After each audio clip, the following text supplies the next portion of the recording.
L'escalade, quand on vit en ville, doit-elle forcément se cantonner aux salles d'entraînement ? Et si les murs de nos villes devenaient eux aussi des terrains de jeu ? Quand tu vas à la salle d'escalade, tu suis un passage qui a été créé par des ouvreurs dans une salle d'escalade. Et ici, tu vas marcher, peut-être avec ton vélo, tu te balades. Et d'un coup, tu vois un mur et tu dis « Ah tiens, je pourrais passer par là, faire ça ».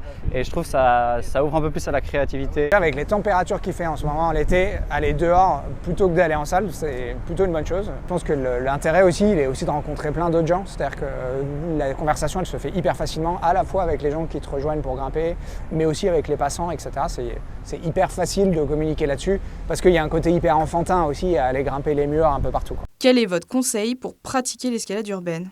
Le conseil qui sera le plus utile à mon avis, c'est de vraiment prendre le temps de bien regarder où on pose nos mains et où on pose nos pieds. Parce que souvent on va un peu trop vite, on veut juste tirer. Et si on réfléchit où est-ce que chaque doigt est positionné sur la prise, où est-ce que chaque pied est positionné, ça va nous aider.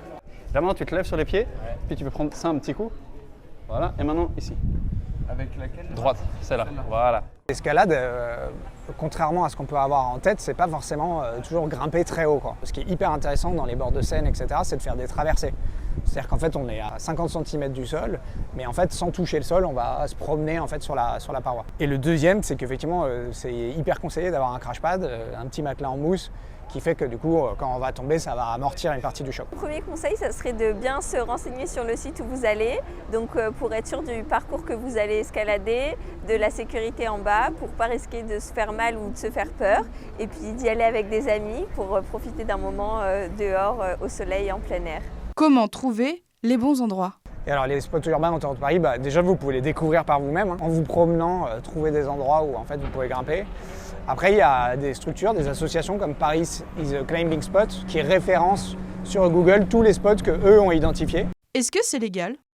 Aujourd'hui, en termes d'autorisation, en fait, ces spots-là, ils ne sont pas interdits, ils ne sont pas autorisés.